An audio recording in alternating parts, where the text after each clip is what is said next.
просто из подвала достали, выпили компоты все, которые там были. Дверь забита, не открывают. Дверь забита, дверь.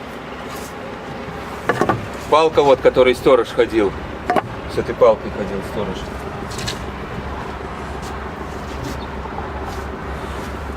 Да. Собачка увезена в неизвестном направлении. Собачка. Вот, обрезали провода, просто их оторвали так вот.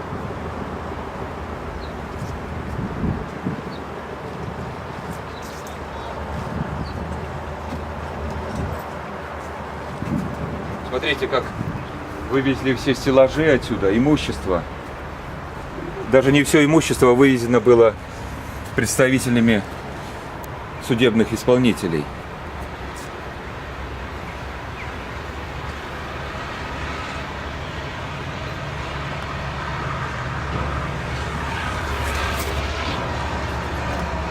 В 2009 году вышло решение горисполкома, в котором мне было предложено по указу президента выбрать вариант. Вариант был выбран вскоре. Строительство аналогичного. Был выбран земельный участок.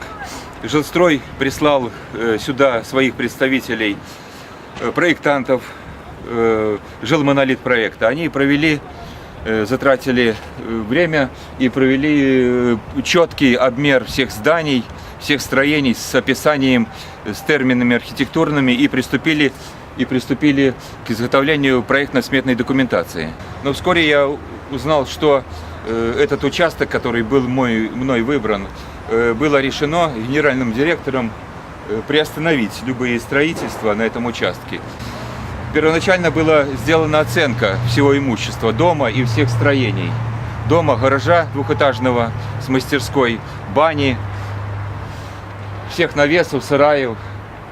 И эта оценка составляла $43 000. Если посмотреть в материалах оценки,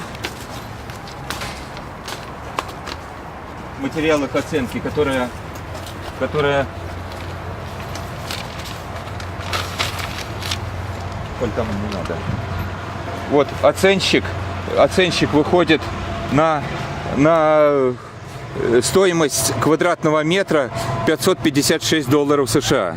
И если поделить эту цифру 43 500 на квадратный метр, то мы получаем 67. Это метров квадратных оценил оценщик Дудкин и Михеенок за строение, находящееся на этом земельном участке. Остальные постройки, то есть гараж, баня, мастерская кирпичная, не были взяты в расчет по неизвестным причинам. В данный момент были мои обращения как в прокуратуру, также было обращение в Госкомитет, пока ответы идут неопределенные, то есть конкретных нет ответов, нет четких ответов, которые должны быть приниматься, и о том, что должна быть компенсация соизмеримая, то мне об этом не предоставлено. Часть имущества оставалась в доме, которым в конце концов пользовались уже в дальнейшем, кто здесь находился. Меня на участок на земельный не пускали. Я даже не смог забрать свой строительный материал, который еще даже частично здесь остался. Здесь бревна были еще для строительства дома. Смотрите, как разрушено все. А это имущество в этих помещениях не должны были трогать. Кирпич, открыты поддоны, остатки кирпича, который здесь остался, его было намного больше.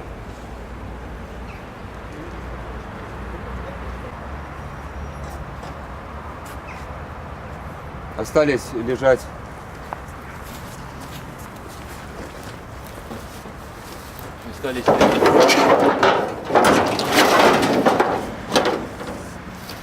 перемычки строительные, железобетонные конструкции, которые также будут увезены в неизвестном направлении. Потому что мне, когда я приезжал на грузовой машине, неоднократно сторож не пускал сюда. Говорил, звоните начальнику, звоните директору. Я звоню директору, директор трубку не поднимал. Здесь вот елки были, розы были здесь, можжевельник, казацкий можжевельник. Все уехало в неизвестном направлении.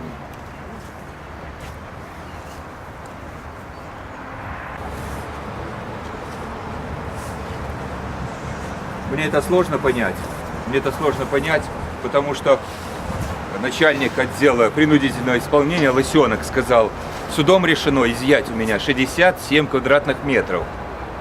Мне предоставили квартиру, в которую навязали, которую в Билево, которую я не собираюсь вселяться, потому что поддерживать противоправные действия жилстроя я просто не имею права. Квартиру, которая 70 квадратных метров. А дом имеет площадь, общую площадь дома, это без мансардного помещения, 131 квадратный метр. На каком основании полезли в другие строения и начали имущество это забирать, хаотично его вывозить, не полностью описывая.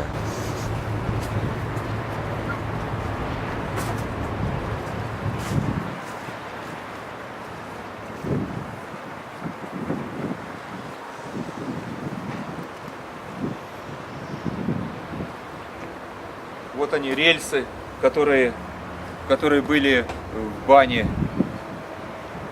Рельсы, на которых был пол. Это надежные перекрытия были. В гараже также были такие же.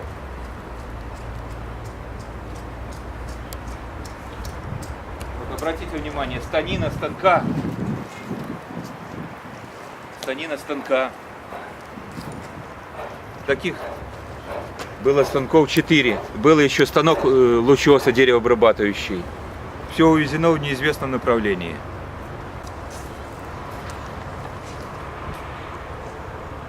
Вот уже люди орудуют вон. Кабель нашел.